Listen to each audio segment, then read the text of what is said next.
Welcome to TORAH Talk. I am your host, Wil'Liam Hall, broadcasting live out of Kingston, Texas, USA, with another episode of Controversial Issues. Tonight, why does Rabbi Coffman keep blowing up my computer live from the Holy Land? Rabbi, welcome back to the show. It's good to hear your voice. Good to see you. Actually, topic for tonight would be divorce. And to further that divorce topic, I would have to say, I just thought about this a little bit later, or a little bit earlier today. Divorce, what does the Bible say about divorce? Is it okay to get divorced? But also, there's a New Testament, controversial idea of, remarriage in Olam Haba. I mean, if somebody's been divorced 3 times, and then the world to come comes, who's going to be their wife in the world to come? Probably their last wife. I don't know. Hopefully not my second to the last one. That one got a little bullet hole in my shoulder for that one. Actually, a stab wound. That's not a joke, by the way. That was, glad I can look back and laugh now. That's really cool. So, welcome to the show. Thank you all for tuning in. I hope y'all are tuning in. I do not have my YouTube channel up, so I don't know what's going on. I do know that Facebook Live has not been faithful to me. It doesn't like my upload speed. So, I'm going to avoid using that from here on, at least until I can figure out how to increase my my speeds on the upload site. So that'll be great. You can increase the speed and then kill the whole system. So hey, just don't blame me. Hey, just don't blame me. I was going to say I have 3 words for you, but it's really only 2. Only you. Yeah, you're the only one. So far, 2.5 years, 3 years maybe. 350 episodes, and you're the only one who has successfully taken me out, completely rendered me useless. But we are the champions. You are crazy. Okay, let me go to my channel here and make sure we're live, and it looks like we are, but to verify that completely, I need to go to the Creator Studio. I hope I have the titles all set up, and it looks like I do. And currently, live streaming channel. Give me one moment. And we have 7 watching. Okay, so we are live then. That's good. Okay, so we can move forward. Yes, we can. So divorce and remarriage in Olam Haba. I don't even know where to start with that. I know the church has painted divorce as an absolute taboo. You do not get divorced. You just stay committed, and I'm thinking, in my mind, you have so many people who have been victim to abusive marriages, not just women, but men also. I was actually, if you want to know, send me a message to tell you the whole story. I used to think that was the whole idea of men being abused by their wives was crazy until it actually happened to me. So anyway, with that said, my current wife, Baruch Hashem, my last wife, yes, she's a doll. Baruch Hashem, 17 years. No incidents. At least no bloodshed yet. No, I'm just kidding. Okay. So, with that said, to what limit do you take safety in as far as, or is safety such an issue with Torah that, if your health, your well-being is in jeopardy, that divorce may be an absolute? Why are you waiting? Get out. Is there a view in Judaism that says that if your husband or if your wife is just completely violent, you need to get the heck away from them right away? Don't wait. Is there something like that? Is that something that flows in Judaism? So let's see the source. The source for divorce is Book of Deuteronomy, chapter 24. Right, the beginning of chapter 24 states clear: if a man marries a woman, lives with her, and will be that she will not find favor in his eyes. Now, that's the whole question, exactly what that means. Right. For he found in a matter of immorality, he wants to give her a bill of divorce, and he wrote her a bill of divorce, presented it into her hand, sent her from his house. She left his house, and she went and married another man, and all that. So it's pretty clear. It's pretty clear that if there are issues in the marriage, if there are definite issues, then divorce is a legal recourse, right? The whole question exactly how it's done, et cetera. Sure. Right. So the way the Torah looks at it, as the Talmud says, if a person does get divorced, the altar there's like tears. God cries tears, on the altar. He doesn't want to see that there is divorce. God forbid anybody should get divorced. But, of course, there's always a but. And the but is that if it warrants it and it can't be helped, then a person, then there's a mitzvah to get divorced. Now, in the secular world, so we'll get to your questions in a second, but in the secular world, there's a tremendously, high rate of divorce, sure, right? It's probably 6 times the amount in the Orthodox community. It's like basically 6 to 1. I mean, it's a pretty high percentage. Even if you say, in the Orthodox community, let's say the divorce rate is 10%, right? I still think that's high. Sure, right? But someone said, oh, look, it's still increasing. I'm like, you idiot. There's 60% in the secular world that get divorced, right? The whole question, even why today people want to get married. That's, it's a different, that's a different topic. But in and of itself, when a person gets married, the whole purpose obviously is to, sanctify the marriage. If something goes wrong, and it cannot be fixed, then there's an absolute mitzvah, to get divorced. At the same time, though, marriage is like a plant. If you don't water it, you can try this. This is Botany 101. See, that's why people come here. They can learn all kinds of interesting things. If you don't water a plant, you can try this. If you don't water it, guess what's going to happen? Right. It is going to die. Right? That should be pretty obvious. But, if there are issues, and no marriage, no marriage is really perfect, right? But it's something that has to be worked on. And if it's not worked on, so things creep in, people will go in different directions, right? And the marriage can die. Now, is that what God wants? No, but, it gets even more complicated, because when a person gets married, they're reconnecting, they are connecting to their soul, right? Their soulmate, so to speak. So now you are one complete soul. So if that's the one you're supposed to be married to, then why does divorce happen?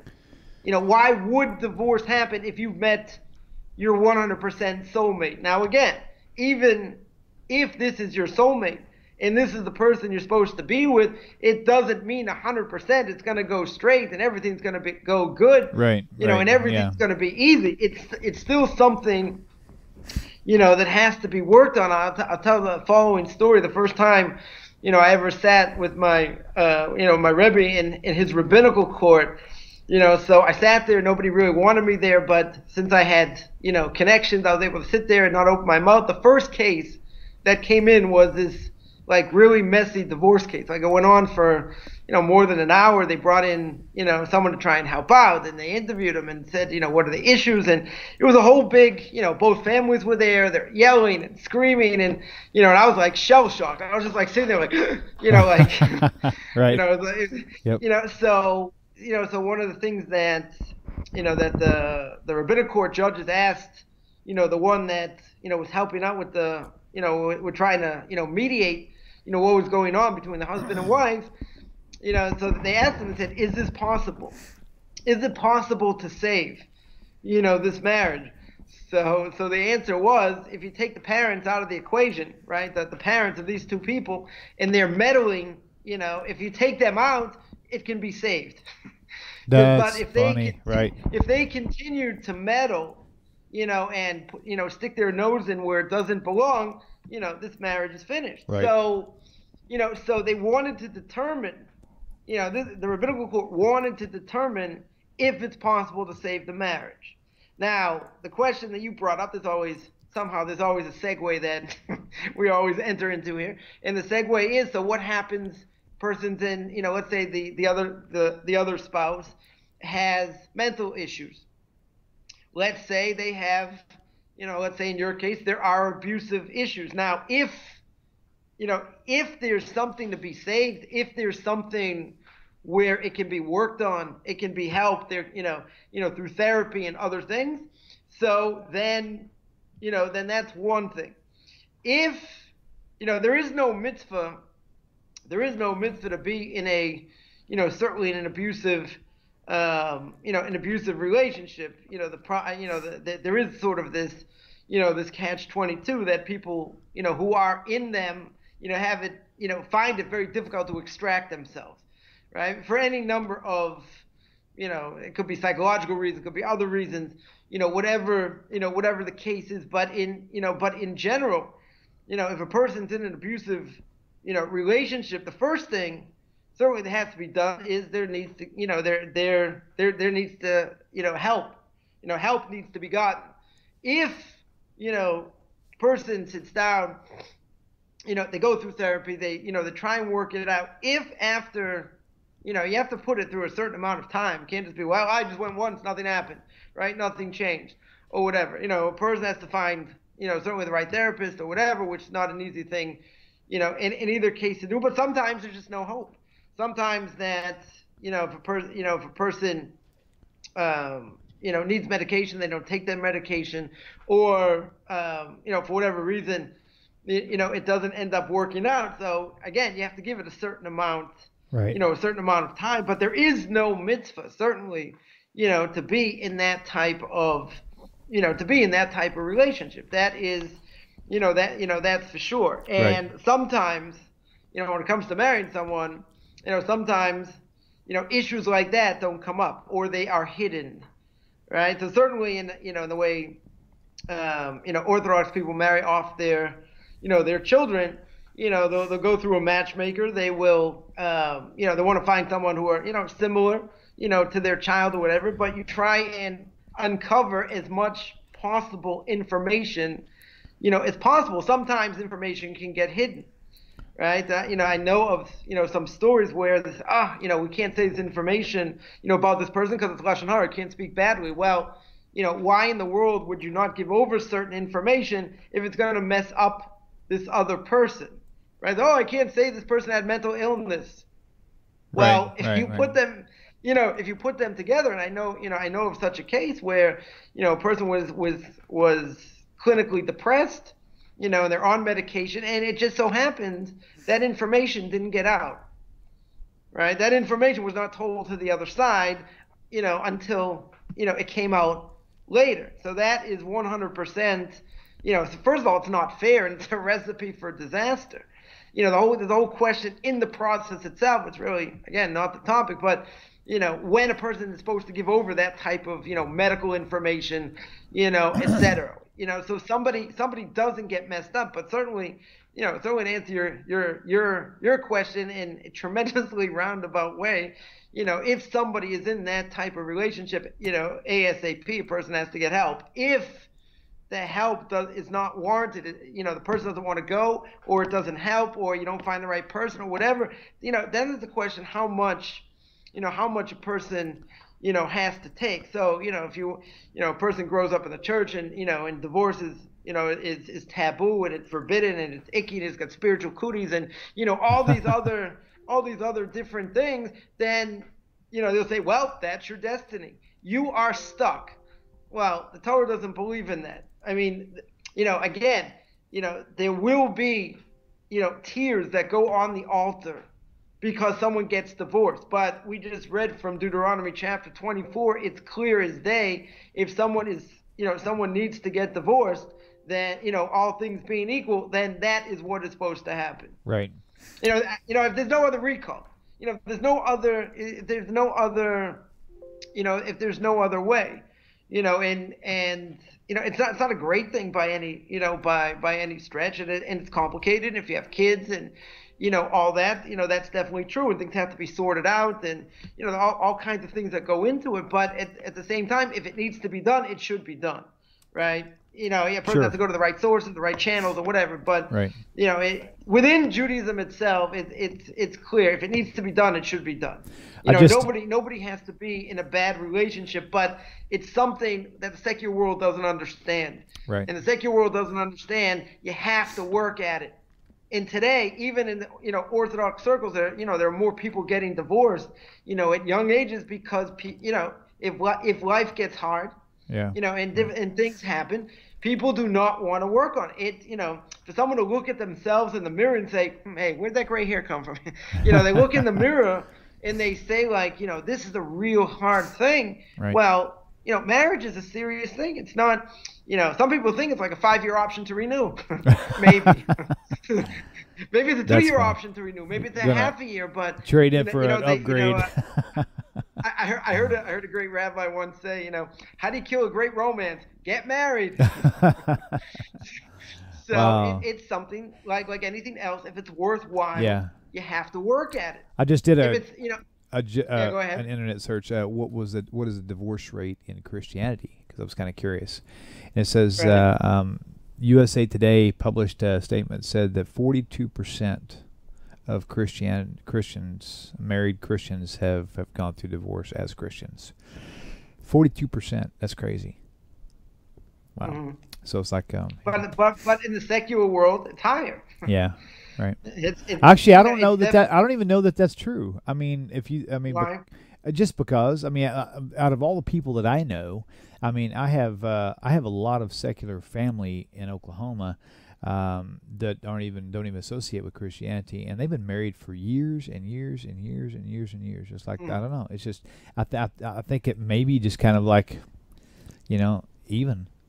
I don't know that. I'm just saying in general. I guess I could ask the same question to Google and see what it comes up with, but at the same time, if somebody lives together, and then they get married, then the divorce rate skyrockets. And it's like that's true. It's like 70-75%. So you say if you live together, all of a sudden what happened? So you know what happened? Now you get a piece of paper that obligates you. It's not the same thing, right? If you live together, there's a famous story with wil'Liam Hurt many years ago, about 15-20 years ago. He was living with someone, had 2 kids, and he walked out, and the woman he was living with wanted half his money. It's like no such thing. I'm not giving you half my money. So she called him on it and sued him for common law marriage. Oh wow. Right now, common law marriage is on the books in certain states. I don't think it's in all states. It's in certain states. For non-Jews, they live together, that's marriage. Right, that's considered marriage. You walk out, that's considered divorce. Right, by Noahides, by non-Jews. So that being the case, she says, "I want half your money." He said, "No such thing." She got something. Right. In the end, she got something, but she didn't get it. She didn't get exactly, exactly what she wanted. But, I understand why. Certainly, why a man's going to live with a woman. A woman, what security does she have? He can just walk out anytime. You got kids, you got this, but if someone's got a piece of paper, right? You say, the piece of paper doesn't mean anything. Oh, yes, it does. Hey, a good comment on Facebook. On YouTube chat. Andrea Weinberg said divorce is mentioned in Torah before marriage, and she said a rabbi said that's because it is because we should never feel trapped, like there is no answer, and so it's pretty interesting. I've seen some. Now, in the secular world, secular Jews, if you mention like these statistics, that it's like, in the secular world, it's more than 50%. In the Orthodox world, maybe it's 5%, maybe 10% if you're lucky. They'll say, oh, that's because they're trapped and they can't get out of it, and that's totally not true. When that wedding document is signed, the ketubah is signed, right? So their obligations. This is the first time in the history of man that a man has an obligation to a woman, right? He's got to provide a house, he's got to provide her with clothes, conjugal relations, other things he's got an obligation to do. And if God forbid it goes sour, then he has to provide, as well. It's the first time in history that was the case. So, people jump up and down and say, oh, the Torah is backwards and it's sexist and it's this and it's that, all these different things. But, this is the first document in history that protects the rights, certainly protects the rights, of women. So, so again, people make the claim and say, oh, you're stuck and you're this and you can't get divorced. And, it's only the man who can give the divorce and he can extort his wife and all that. Yeah. A lot of that may be true, in some ways, but nobody is stuck. In the Orthodox community, nobody's stuck. There can be unfortunate circumstances. That's true. But nobody is stuck. If it's bad and it can't be worked out, Torah says clear, you're allowed to get divorced, right? That is, that is pretty clear, about that. So that's a misnomer that, I've heard over the years, and they're like, look, see, divorce in the Orthodox community is growing. I'm like, it's not 60%. 60% is like, that's 6 out of 10. Right. So, I think it should even be higher than that. But 6 out of 10. If in the Orthodox community you're saying it's 1 out of 10. Right. That's a huge difference. That's big time. Yeah. You want to break it down and say, no, it's because of this, because of that, because of the other. You can say whatever you want, but the bottom line is, because of the way marriage is set up, there shouldn't be divorce if it's done the right way. Right. With the right understanding. Divorce should not exist, but you see on the books it does, because if it goes awry, then people should get divorced. No question about it. Right. Right. And just some wisdom from my dear friend Jason Akers, who is my tech guy, who's also on YouTube as Green Acres Pest Control. By the way, if you guys, everybody has pests at some time: moths, ticks, fleas, bed, whatever. Kids. Go to Green. Kids. Go to Green Acres Pest Control on YouTube. He's got an amazing series of videos. You need to subscribe to it, because even if you've never had troubles with it, you may end up, hush for shalom, we don't want that, but just in case, great guy. But a little bit of Torah wisdom coming from Jason Akers. He says he has heard that the leading cause of divorce globally is marriage. Just saying. I think he's right. Well, if you don't get married, you can't get divorced, right? Jason, you're a nut, man. Almost nuttier than Rabbi Coffman, who blew up my system 3 times. Really, Rabbi, come on, man. 3 times, 2 times. This was a close. Bunch of kids that are teenagers. A friend of mine, always claims that a teenager is like a creation in and of themselves. So I have a bunch of them. So you can see it's wearing me down. Yeah. Right here and everything else. Oh my gosh, that's funny. Orthodox, yeah. Okay, cool. Is this rabbi a Chabadnik? That was not Muslim. No. Right? No. No, but doesn't mean I don't like Chabad. Right. That's like me. Respect for what Chabad does, no question. That's like me. I'm not Chabadnik. I'm actually redneck. More properly pronounced redneck. that will make a whole show in and of itself. But I love Chabad.org. I love all the rabbis there. They helped lead me out of Christianity. So Baruch Hashem for that. So yeah. So let's get the second part of your question about the next world and yes, and about resurrection. Okay, let's just so that the people can actually follow along specifically why I'm asking the question. Most of them will know. Who? Let me just type this in. My wife. There's a New Testament reference specifically that discusses this, and I was hoping to pull that up, but I can't remember what the verse was, and I believe it was where's that? And of course, come on, really? They don't talk about that on Google? What's up with that? So anyway, it says, who will be giving, if I was married here and married there, when I get to heaven, who's going to be my wife, the first or second wife? So that's the general idea. I'll look for the verse in just a few minutes. But a lot of us out there probably do wonder that, especially, I would say, pretty much everyone who was in the Christian community and has never had the opportunity to discuss this topic is wondering the same thing.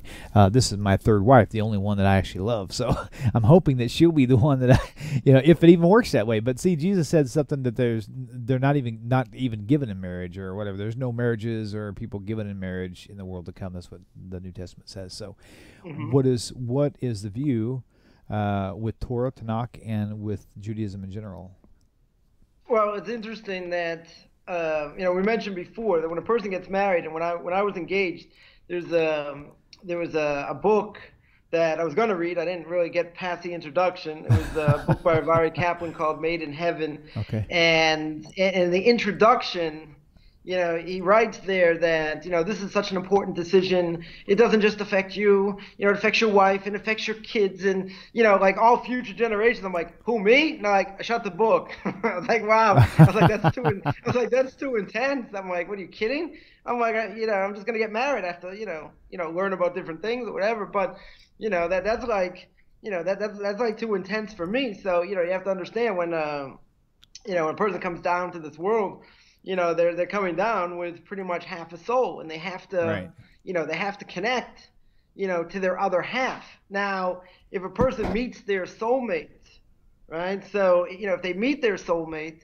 so then, again, if it's nurtured right and everything goes good, so then, that should be fine. If not, then even though that person's soul is complete, right, so to speak, you have, two halves complete the soul, a person marries the wrong person, right? So then that messes everything up. If God forbid, a Jew intermarries, so that means that their soulmate, a non-Jew is not their soulmate, right? It cannot be their soulmate. If they convert, okay, it could be, right? But, if a person marries a non-Jew, right, so then the other half of their soul, what happens to them? This is just one case. Right? This is why it gets so scary, because now God has to change all these things because you married the wrong person. Right. And if you married the wrong person, well, you had kids that you really shouldn't have had, but God allowed it to happen. So in one case scenario, think of the tree and all the branches that you made that shouldn't have been here.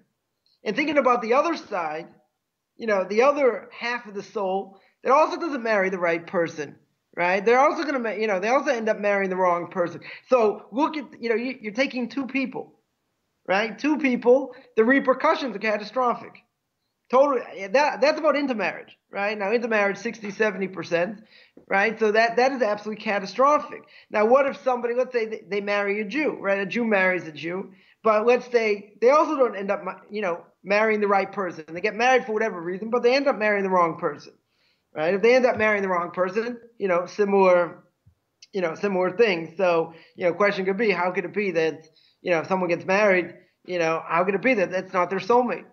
Right? Well, certainly if they marry a non-Jew, that's for sure it's not. But if, how does the person really know? So, we don't fully know. It is pretty, tell you one personal, anecdote. I was convinced, when I came to Israel when I was 23, there's no possible way, since I loved America so much, there's no possible way I'm going to marry an American, right? And God says, really? Think again, right? And, I ended up, meeting my wife here and, been married 25 years. So, so my wife said, but if you would have married an Israeli, so, every third word comes out of your mouth, it's either a TV show, a basketball player, or something else. I said, no one would have understood it anyway. I'm like, that's not really the point. Right. It's like, no, that is the point. Like, anyway, so, if a person marries the right person, fine. If a person, let's say, so a person gets divorced, or let's say their spouse dies, the person they were supposed to marry, they die and they remarry. Now, all things being equal, let's say, second marriage, even though the Talmud says second marriage is hard to split in the sea, right? Finding a marriage in general, finding a spouse is like that.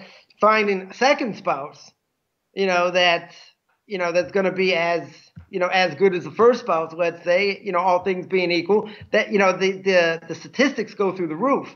I mean, how many second marriages are, as good as a person's first marriage? I mean, if a person's first marriage was good, it's probably, second marriages are fraught with all kinds of problems, all kind of baggage and, different things that people bring. Doesn't mean people don't get married, a second time. Right. Or whatever. Someone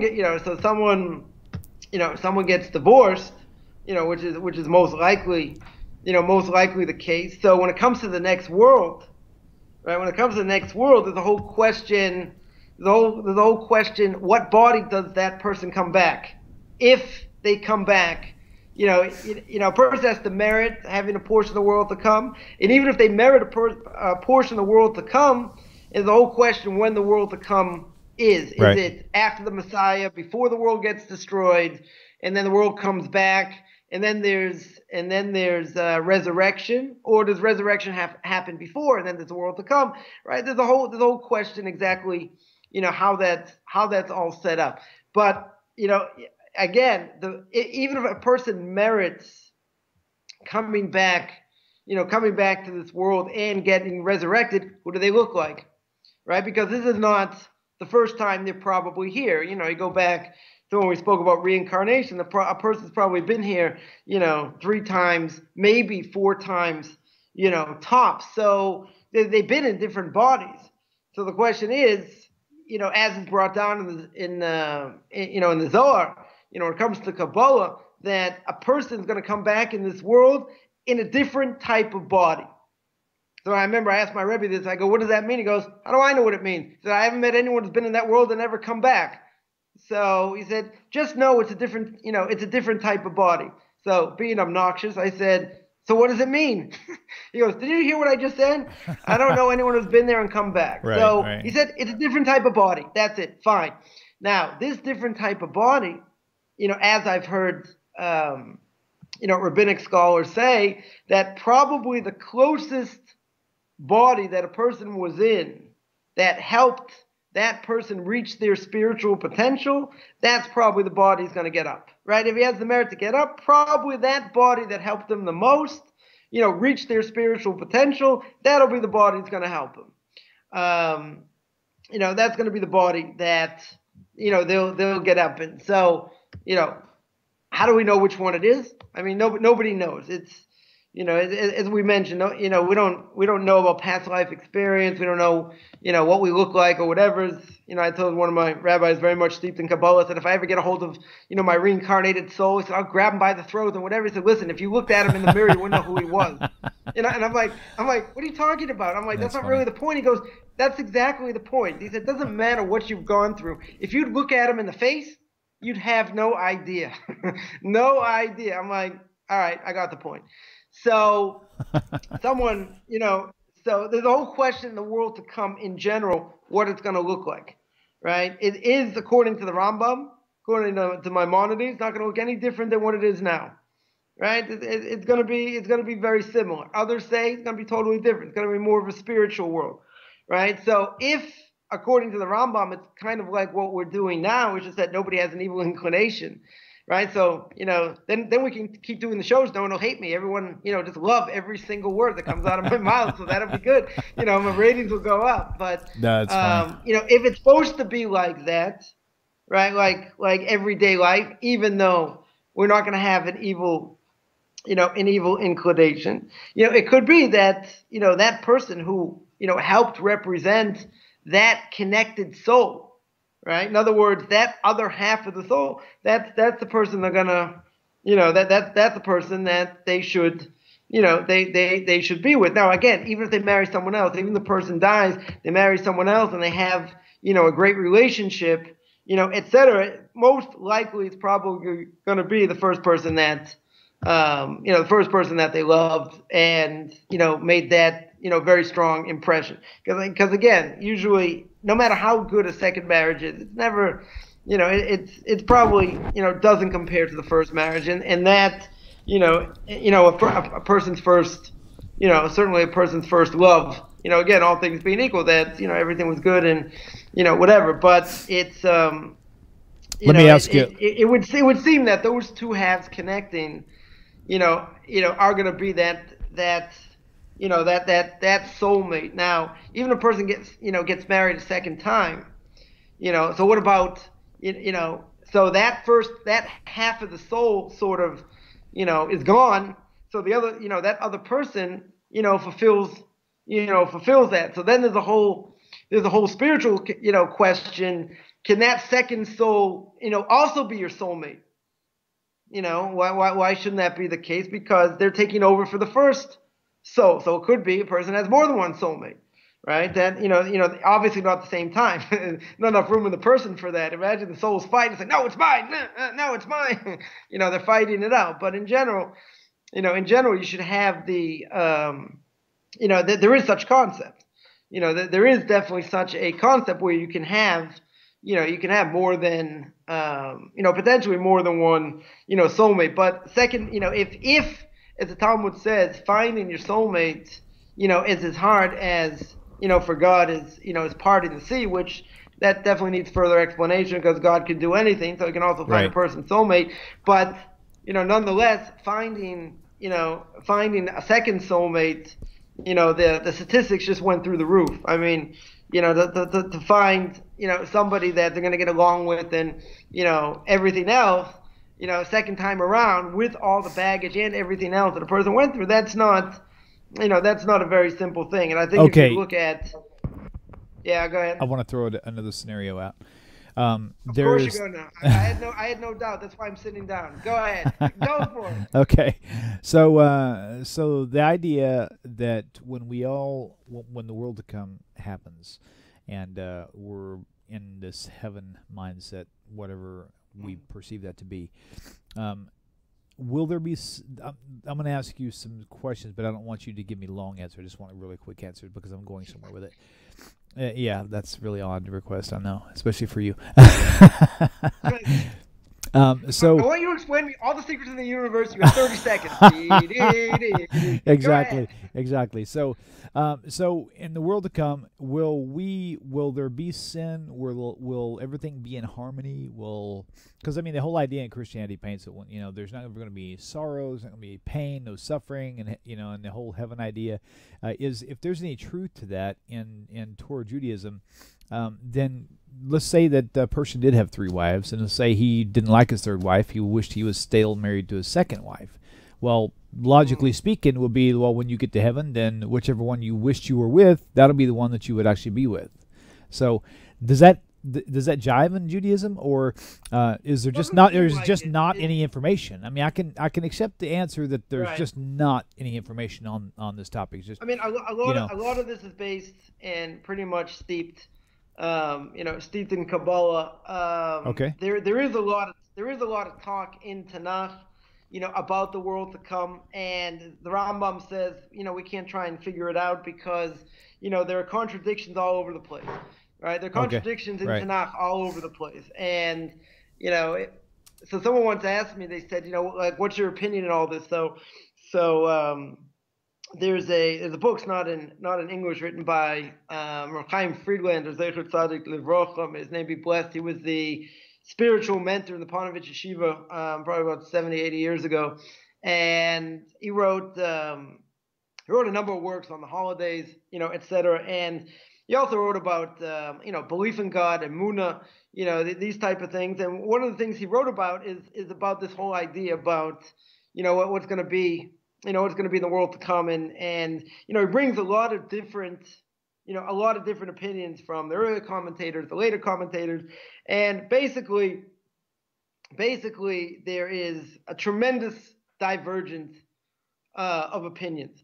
So someone asked me, they said, well, what's your opinion? I said, well, you got the Rambam, you got the Ramban, you got Nachmanides, you got Maimonides, you got you got the Ravid, you got this one, you got that one, you got all these different rabbinical authorities, going in a lot of different directions. I said, no, I'm asking you, what's your opinion? I'm like, there are 20 different opinions. Nobody knows, right? It's not clear. It's clouded, right? It's clouded in what is, what's supposed to be. So that pretty much gets me out of the question. But, if you, in general, in the next world, we're not, the evil inclination right now is on its last legs, right? It's basically on its last legs, and the Talmud tells us that the evil inclination is going to get shechted, it's going to get ritually slaughtered, meaning it's going to get destroyed, right? So in the world to come, as the prophets say, the lion and the lamb will dwell together, and this and that. That means there's going to be no more war. Right? Everybody's going to recognize that God runs the world. There will be no evil inclination. So there won't be, no stealing, no hubcaps, no, none of these negative things, because the people who make it to the next world, and it doesn't seem like it's going to be that, so many. I mean, you talk about in Zechariah chapter 14, when you talk about, what's going to be, at the end of days. It's a favorite topic, certainly among Christians and certainly ex-Christians also. When you talk about the end of days, it seems like it's pretty bad, right? There's going to be this war of Gog and Magog, right? It seems like it's going to be an absolute bloodbath. At the very beginning, 1/3 of the world's going to get destroyed. 1/3, right? Wiped off the face of the map. So, the question is, who is going to be left? Right? Who is going to be around, at the end of days? So the only people who are going to be there are going to be the ones that had a connection to God before, right? If they didn't have a connection to God, they were idolaters, they, whatever, and they don't have the merit, they are not going to survive. They're just going to be wiped off the face of the map. So the people that are going to be left are going to be the ones that are going to be in tune. And not only that, but everyone's going to agree when the Messiah comes, which is actually kind of interesting. Everyone's going to agree that he is the Messiah of God. There's going to be no question, right? There's going to be no question. Now, there's certain things the Messiah has to do, but it is interesting that when the Messiah comes and everyone agrees, he is the Messiah, what's the first thing people are going to try and do? And try and kill him, right? Which also boggles the mind. If everyone understands, he is the person chosen by God, and in that generation, he's gonna bring the world back to redemption, and there are specific things he has to do, right? One of them is, as the Rambam Maimonides brings down, and this is going to be a killer for some people, no pun intended, is he cannot die. The Messiah cannot die. There's a Messiah from the house of David, a Messiah from the house of from Yosef. The whole question if the Messiah of Yosef dies or he doesn't die, whatever the case is, the Messiah of David cannot die. Now, how do we know? How do we know that he can't die? So the Talmud tells the story of Bar Kokhba, right? Or as he's known in the Talmud as Bar Koziva, right? There was the last rebellion against the Romans. And the Romans couldn't wipe him out. In the end, he ended up getting killed. Right? He ended up getting turned on, and he ended up getting killed. And Rabbi Akiva at that point thought, the great Rabbi Akiva thought that Bar Kokhba was the Messiah. Now, when Bar Kokhba died and he was killed, Rabbi Akiva says, I made a mistake. I made a mistake because Rabbi Akiva understood you cannot die in the process. You cannot be the Messiah and die. Interesting. So the Rambam says, from there, we learn clear as day that the Messiah has to be alive. If he dies anytime during the process, well, then he wasn't the Messiah. Right? There are other things he has to do as well, but that's the main, that's the main thing. So it would seem, from what we do know, it would seem pretty clear that, there's going to be world peace. Right? Whoever's left, if there is no evil inclination, there will be no killing. There will be no murder. There will be no more death. Now, again, if the world to come comes before resurrection, if it comes before resurrection, then whoever's alive at that time will have to die and then see if they have the merit to come back. Right? Even if they're alive in the world to come, it's hard for me to imagine that if they make it to the world to come, then they won't get up at resurrection. But, I'm not God. I never played him on TV, and I don't like George Burns either. So in any of those cases, I have to get that like wavy mustache and, walk a little bit like this. And anyway, we're not going to get into that. But in general, if that's the case, the resurrection would happen later, right? So even if the world to come exists before resurrection, what that is going to mean is those people are going to have to die and then see if they come back, because no one's going to be around by, resurrection is if you have the merit to get up, you get up. But it gets complicated because, when the Messiah comes and, all the dust settles, whatever, the world's going to look like, whenever the dust settles, question's going to be, okay, now that these, people are there and, those souls waiting, in the soul world to come back to this world and the world to come, the question is, how long does that world to come last? Is it a short time? Is it a long time? And then there's resurrection, or do you have the world to come and resurrection? Whatever. It's a complicated, it's a complicated thing. I can say one thing, and that is that if there's going to be a war, right? Not everyone agrees there's going to be this war to end all wars. And, some say that World War I, World War II took care of that. In other words, it's going to be a peaceful thing, but it's very hard to imagine what's going on, what's going on today. People are already calling for the end of the world because of, what's going on with North Korea, if anything happens or not, and that could start something, whether it does or not, who knows. But, at the end of the day, everyone agrees we're getting closer. The only question is when. When it's gonna take place. But the Vilna Gaon 250 years ago, his students said in the Vilna Gaon's name, which is an interesting thing, and that is that if there's going to be a war, the Vilna Gaon is said to have said it's going to take 12 minutes. Yeah. Now that is absolutely remarkable because right. 250 years ago, there's no such thing as a missile. There's no such thing as a nuclear missile. So what the Vilna Gaon seemingly, meant is talking about, a nuclear war, or something certainly like that. Again, not everyone agrees. that there is going to be a war, but it seems pretty clear. It seems pretty clear from from Zechariah chapter 14. It definitely seems clear that there is going to be a war, and it's going to make whatever happened before, whatever wars occurred before, going to make it look like child's play. Right. Speaking, I mean, it's going to take months, months to to bury these bodies, if there are any bodies to bury.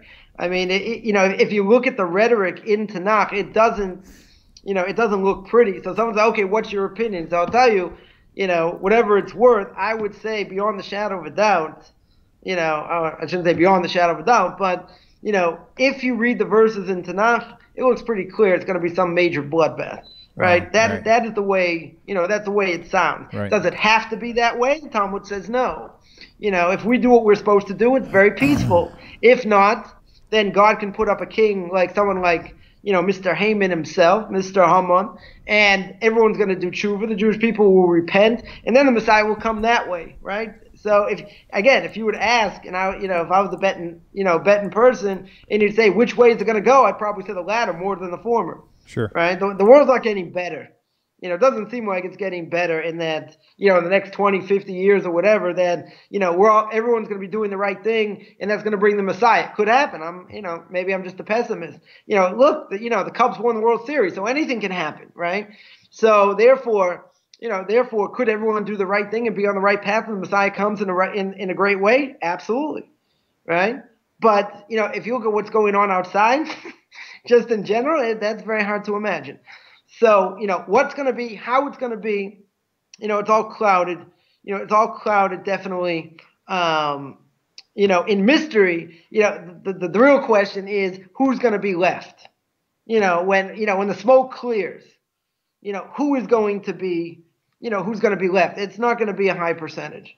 It's definitely not going to be a high percentage, right? Because certainly it seems a third of the world is going to be wiped out in one shot. In a very short amount of time.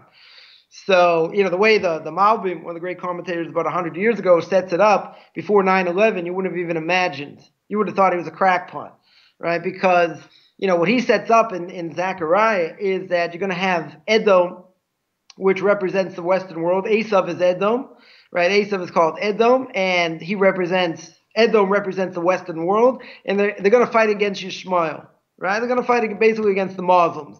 So the Malvim says, what do you have over here? You have something set up that there's going to be this war. There's going to be this war to end all wars because they have difference of opinion in religion. Well, boy, that's pretty prophetic, isn't it? It's the Western world against Islam. That's definitely what you see. But at the same time, the Malbim says while they're fighting each other, they're going to realize, why are we doing this? We're really doing this for the sake of the Jewish people. And if we're doing it for the sake of the Jewish people, we shouldn't be fighting against each other. We should fight against them. So what happens? They make a pact and they march towards Jerusalem to try and destroy the Jewish people. And then the Messiah comes and the rest is history. It is interesting that the Malbim says who gets hit first.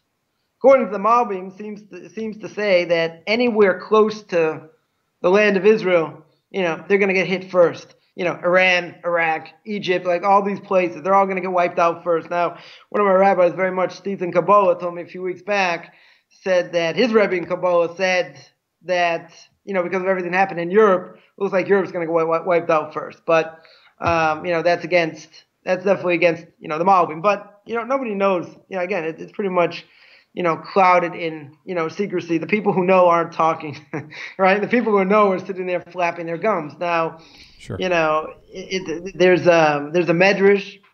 There's a medrash that says that, if there is going to be a war, it's going to start with the king of Paras. Where is Paras? Modern day Iran. So, that would seem to be, to make sense. As well, could this thing with North Korea start something? Certainly could. But if you look at the way things are set up, and I mentioned by 9/11, before 9/11, it's kind of like those Joe Isuzu commercials, like, this car can outrun a speeding bullet. You're like, he's lying, right? So if you would have mentioned before 9/11, there's going to be this great war between the Western world and in the Muslims and Islam. I would have said, "What are you kidding? Like, what have you been smoking? Like, you remember, Bush goes into Afghanistan and said, this is not a war against Islam. Yeah, but he blew up like so many things looking for Osama bin Laden.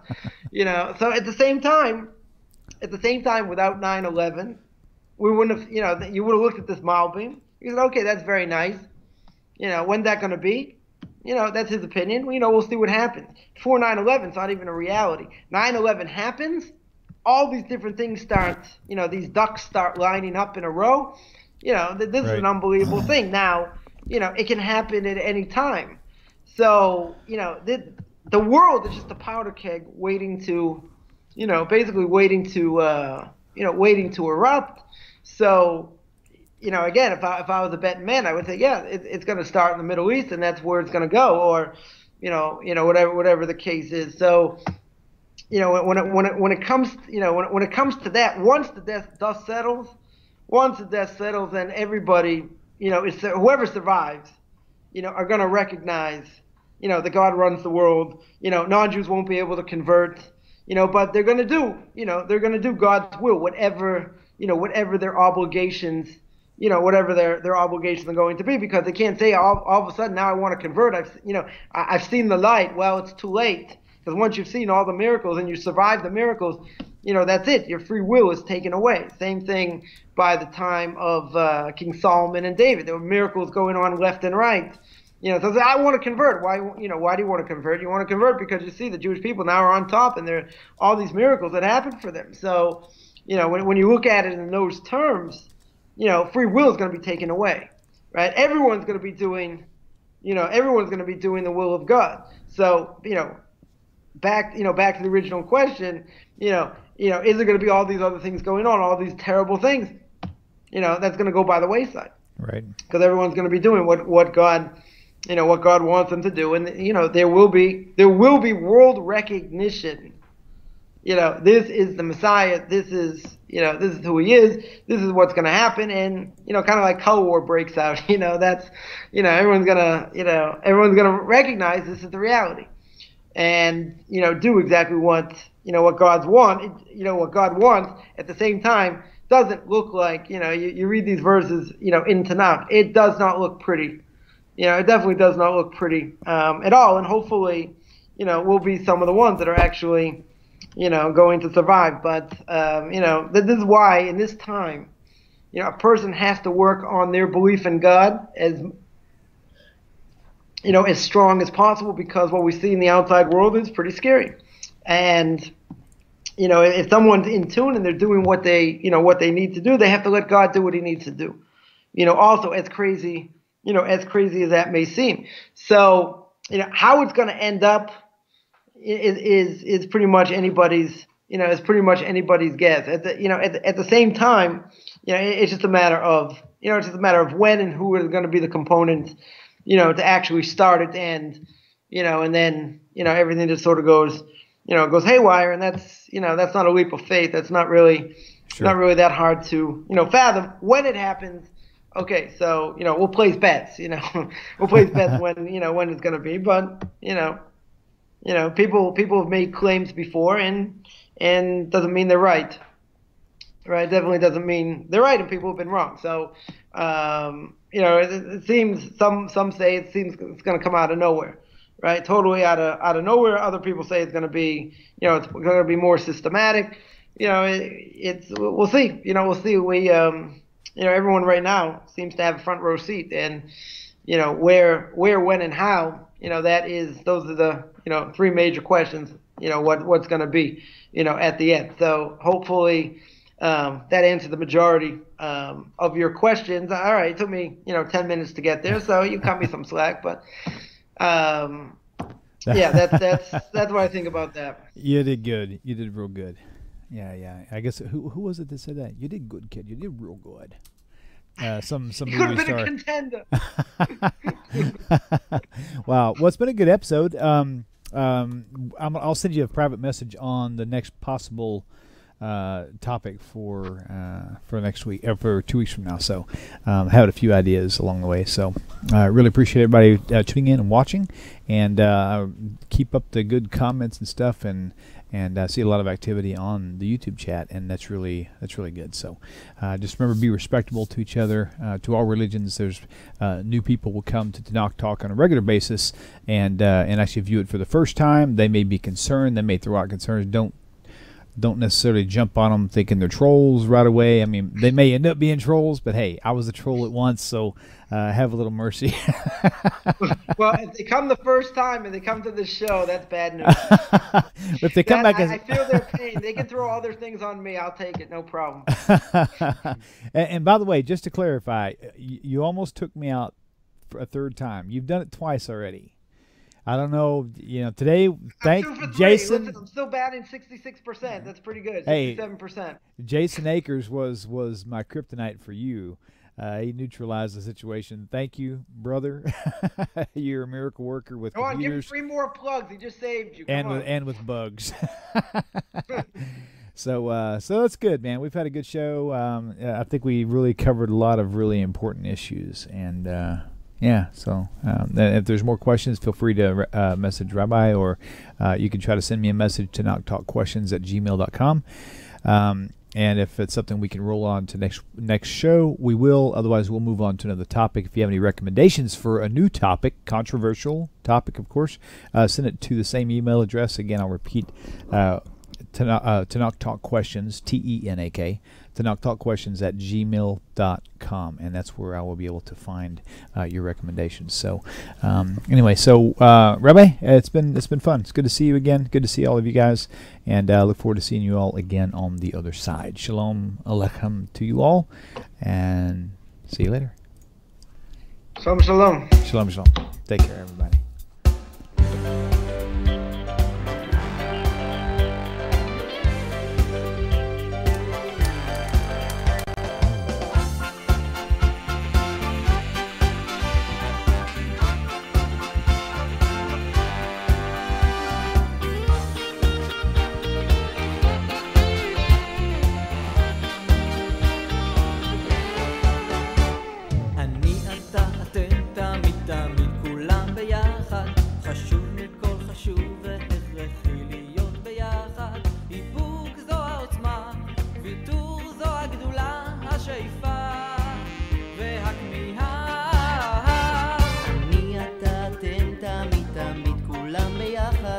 חשוב מכל חשוב והכרחי